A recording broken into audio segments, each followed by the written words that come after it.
एक पाठक ने बहुत ही सुंदर प्रश्न पूछा है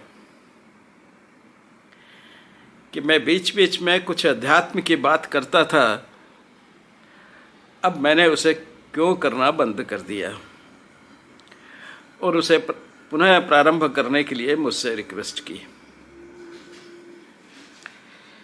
इसी निमित्त मैंने ईशावास्य उपनिषद का वह इन्वोकेशन पढ़ा जिसको मैं बरसों पहले पढ़ करके मेरा वेदांत में इंटरेस्ट डेवलप हुआ था।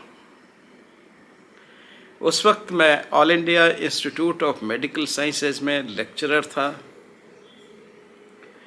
और अचानक ही मेरे हाथ में एक किताब लगी जिसका नाम ईशावास्य उपनिषद था। मैंने इसको खोला और इस पे जो प्रिंटेड प्रथम श्लोक था, जो इन्वोकेशन था, इसका प्रारंभ करने से पहले जो एक प्रार्थना होती है, उस रूप में था। लेकिन ईशावास्य उपनिषद जो कि केवल मात्र 18 श्लोकों का है, इसमें सिर्फ 18 श्लोक हैं, इसलिए मैं अक्सर कहता हूँ कि ये सबसे छोटे उपनिषदों में से एक है। उसकी प्रार्थना में, याचना में इस श्लोक का होना, जो अपने आप में एक पूर्ण फिलोसॉफिकल श्लोक है, थोड़ा सा आश्चर्यजनक लगता है। मैंने इस श्लोक को पढ़ा और मैं आप लोगों से बिल्कुल सच कह रहा हूँ कि मैं काफ़ी देर तक सन्न हो गया। मैंने कभी ऐसा नहीं सोचा था कि हमारे उपनिषद इतनी गहरी और इतना साइंटिफिक वैज्ञानिक रूप से उन्होंने हमारी एग्जिस्टेंस को एक्सप्लेन किया है। इसलिए मैं इस पहले ही श्लोक का एक पुजारी मंत्र बन गया और इसने मेरा इंटरेस्ट और तरह की जो हमारी ज्ञान है उसको पढ़ने में मुझे एक बहुत बड़ा रास्ता दिखाया। यह श्लोक जो आप भी सुने, जो इन्वोकेशन है ईशावास्य उपनिषद का, वो इस प्रकार है। ओम पूर्णमदः पूर्णमिदं पूर्णात् पूर्णमुदच्यते पूर्णस्य पूर्णमदाय पूर्णमेवावशिष्यते। ये सब इतना ही श्लोक है, लेकिन इसका अर्थ इतना व्यापक है, वो सुने। यहां उन्होंने कहा कि कॉस्मोस जो है, ओम पूर्णमदः, यह जो पूर्ण विजिबल सृष्टि है, जो विजिबल हमको दिखाई देता है और जो नहीं दिखाई देता है, दोनों, वह अपने आप में कंप्लीट है, पूर्ण है, तभी तो वो स्थित है। वह पूर्ण है, पूर्णमिदं, और इसमें जो जागृत होता है वह भी पूर्ण है। और उस पूर्ण में से जो शेष बचता है वह भी पूर्ण है, वह भी कंप्लीट है। यानी कि यह कॉस्मोस जो दिख रहा है और जो नहीं दिख रहा है, बहुत सा कॉस्मोस हमारी नज़रों से दूर है, वो सूर्य की रोशनी आज तक वहाँ नहीं पहुँची है, इसलिए वो हमें दिखाई भी नहीं देता। तो जो हमें दिखता है और जो नहीं दिखता है, इस स्थूल जगत में भी बहुत से ऐसे कीटाणु हैं जो हमें नहीं दिखाई देते, बहुत सी जीव ऐसे हैं जो हमें नहीं दिखाई देते। उसी तरह ब्रह्मांड में भी बहुत कुछ ऐसा है जिसको हम नहीं देख सकते। तो पूर्ण दोनों विजिबल और जो विजिबल नहीं है, दृष्टि में है और जो अदृष्ट है, दोनों अपने आप में मिलकर के एक कंप्लीटनेस है, वो पूर्ण है। और उस पूर्ण में से ही एक पूर्णता निकलती है। जैसे मान लीजिए हमारा ब्रह्मांड भी पूर्ण है, और ऐसे ऐसे बिलियंस ऑफ द ब्रह्मांड इस सृष्टि में अपनी पूर्णता लिए हुए सरवाइव कर रहे हैं। यानी कि पहले पूर्ण का हिस्सा जो है, या उसकी उत्पत्ति जो है, या उसकी उत्पत्ति का कारण जो है, या उसमें से ये निकलता है हमारा ब्रह्मांड, जो अपने आप में कंप्लीट है। तभी तो हम हैं। बिना कंप्लीटनेस के तो ये ब्रह्मांड, ये सृष्टि नहीं एग्जिस्ट कर सकती।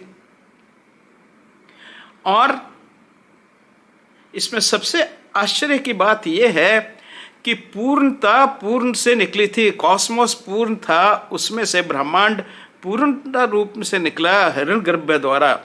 हिरण्यगर्भ कहा गया है गोल्डन बूम, और ये गोल्डन बूम उसको कहा जाता है जो कॉस्मोस में से ब्रह्मांड को जन्म देती है। सो हिरण्यगर्भ द्वारा यह जो है हमारा यह ब्रह्मांड उत्पन्न हुआ। यानी कि उस क्रिया को, हिरण्यगर्भ है वो क्रिया है जिस क्रिया से संपूर्ण कॉस्मोस में से ब्रह्मांड निकलते हैं। और ये ब्रह्मांड निकलने के बाद ये ब्रह्मांड अपने आप में पूरे हैं, पूर्ण हैं, और यह अपनी पूर्णता को पहुंच करके समाप्त हो जाते हैं, लेकिन फिर पीछे पूर्णता ही छोड़ जाते हैं, एक कंप्लीटनेस को ही छोड़ के जाते हैं। वो वापस पूर्णनेस में, कंप्लीटनेस में चले जाते हैं, डिजॉल्व हो जाते हैं। जैसे आप एक पेड़ का एग्जाम्पल दें, एक बीज मात्र से, जो बीज मात्र इस हमारे ब्रह्मांड में है, उस बीज की तरह वह एक पेड़ से गिरा, और गिरने के बाद में वो एक नीम का पेड़ बना, जिसमें हजारों निमोलियाँ लगी। उन हर एक निमोली में पूरा नीम बनने की ताकत है, नॉलेज है, लेकिन नीम वहीं अपने आप पूर्ण रूप से खड़ा रहता है। यह बीज फिर जमीन में गिरेगा, वहाँ पे समय आने पर उगेगा, और उस जैसा ही नीम बनेगा, और फिर उस जैसे ही हजारों निमोली उसको लगेंगे, और उनके बीज फिर इस आगे फैलते जाएंगे। यानी कि एक बीज से संपूर्ण ब्रह्मांड को आप नीम से आच्छादित कर सकते हैं, या किसी भी पेड़ से, या किसी भी चीज के सीड से उसको आप पूरी दुनिया में, एक सीड मात्र से पूरी दुनिया को उससे आच्छादित कर सकते हैं। वो पेड़, पहले वाला पेड़ समय आने पर सूख कर मर जाएगा, लेकिन वो मरा नहीं है, वो अपने जैसे हजारों पेड़ छोड़ के चला गया है। ये सब हजारों पेड़ भी अपना समय एक जी करके मर जाएंगे, लेकिन तब तक वो और हजारों पेड़ अपने रूप छोड़कर चले गए हैं। यानी कंप्लीटनेस से एक कंप्लीटनेस उत्पन्न होती है। यह हर प्राणी को, हर जीव प्राणी को अप्लाई होता है, हमारे पर भी और सब पर भी। इसलिए हम पूर्णता से निकलते हैं, पूर्णता को प्राप्त करते हैं, और पूर्णता में विलीन हो जाते हैं, और पूर्णता ही हम छोड़ जाते हैं। अवशिष्यते है जो लास्ट दूसरे इसके सेंटेंस में आता है, पूर्णता ही हम छोड़ के जाते हैं। तो बीज मात्र पूर्णस्य पूर्णमदाय पूर्णमेवा मधु विशिष्यते, मद अविशिष्यते, विशिष्यते। जो पीछे हम छोड़ के भी गए, अवशेष छोड़ के भी गए, वह भी अपने आप में पूर्ण था। इस तरह का यह पूर्णता का साइकिल चलता रहता है। यानी कि एक ही चेतना है जो हम सब में आच्छादित है। एक जो चेतना थी उसमें से कॉस्मोस का जन्म हुआ, उसी कॉस्मोस में से ब्रह्मांड निकला, उसी ब्रह्मांड में पृथ्वी क्रिएट हुई और उसी पृथ्वी पे हम उसी क्रम में पूर्णता को लेते हुए, यानी कि जहाँ से हम ओरिजिन हुए, जहाँ से हम प्रथम बने या सृष्टि बनी, जिस भाव से, वही भाव चारों तरफ चलता हुआ आ रहा है। यानी कि हमारा चित्त, हमारी सारी शारीरिक प्रक्रियाएं वो हमारे अस्तित्व के लिए जरूरी है, इसलिए हमारे साथ है। पर पूर्ण इस तरह हमारी उत्पत्ति जो उस परम सत्य से होती है, वही सत्य आगे इसी सिद्धांत पर, इसी आधार पर पूर्णता को लिए चलता है। उसमें कोई परिवर्तन नहीं आता। यानी कि यही सिद्धांत अद्वैत का बेसिक सिद्धांत बन जाता है कि वह एक सत्य, वह एको ब्रह्मा द्वितीय नास्ति, वह जो एक ब्रह्म था, जो इस क्रिएशन के लिए रिस्पॉन्सिबल था, वो अपने आप में पूर्ण था, क्योंकि बिना पूर्णता के वो किसी भी पूर्ण चीज को जन्म नहीं दे सकता था।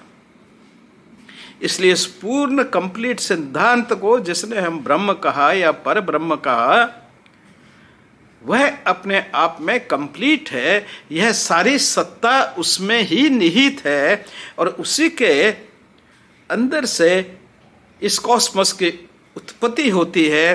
फिर हिरण्यगर्भ से हमारे ब्रह्मांड की उत्पत्ति होती है और उस ब्रह्मांड पे फिर तरह तरह के जीव और निर्जीव। इसलिए हम कभी जीव और निर्जीव में कहते हैं, हम लिविंग और नॉन लिविंग नहीं कहते। नॉन लिविंग का नहीं है, हम ये कहते हैं कि यह चीज चित्त वाली है, इसमें चेतना है, इसमें जीव है। जीव का अर्थ चेतना और यह चीज में जीव नहीं है, चेतना नहीं है, इसलिए हम उसको निर्जीव कह देते हैं। लेकिन वह चीज मृत प्राय नहीं है। हम उसको डेड और लिविंग में नहीं कहते, लिविंग या नॉन लिविंग में क्लासिफाई नहीं करते। विज्ञान की तरह और दूसरे जो लोगों के जो सिद्धांत हैं या फिलोसफीज हैं, हम उसमें अंतर नहीं करते। हम कहते हैं कि एको सत्यम द्वितीयो नास्ति, एको ब्रह्मा पंडिता बहुधा वदन्ति। एक ही सत्य है, जिसी से सब कुछ ये निकला है, जो सब पे आच्छादित है और हर व्यक्ति, हर चीज उसी के अंदर है और वह स्वयं भी वह ही है। फिर इस श्लोक को सुने आप। ओम पूर्णमद पूर्णमिदम पूर्णात् पूर्णमद उच्यते। कंप्लीटनेस से ही कंप्लीटनेस पैदा हो सकती है। पूर्णस्य पूर्णमदाय पूर्णमेवा अवशिष्यते। और वो पूर्णता जो निकलती है, पैदा होती है, बनती है, वह फिर अपनी पूर्णता को प्राप्त करके फिर पूर्णता ही शेष छोड़ करके और पूर्णता में विलीन हो जाता है। हम जैसे कहते हैं व्यक्ति को मर गया, नहीं, वो मरता नहीं, वह उसी पूर्णता में विलीन हो जाता है। जो अष्ट शरीर है वह मिट्टी में मिल जाता है और जो आत्मा है या वो संरचना है वो जाके उस परम संरचना के साथ फिर मिल जाती है और शायद उसी साइकिल में फिर इन्वॉल्व हो जाती है। इसीलिए हम कहते हैं या हिंदुओं ने एक कॉन्सेप्ट बनाया कि हमें मोक्ष प्राप्त हो, यानी कि साइकिल से हमें निवृत्ति मिल जाए और हम उस परम आत्मा के साथ में, पर ब्रह्म के साथ में वहीं पे स्थिर रहें। क्योंकि ये आना जाना, दुख और सुख साथ लेके आता है, जो व्यक्ति को कष्ट भी देता है और कभी कभी प्रसन्नता भी देता है। तो इससे ऊपर उठ करके, और इसीलिए हमारे यहाँ पे जो ज्ञान योग का जो है वो फाइनली सबसे ज़्यादा महत्व पाया गया है। कर्म योग और दूसरे योग शायद इस ज्ञान योग की परिस्थिति तक पहुंचने के साधन मात्र हैं। धन्यवाद।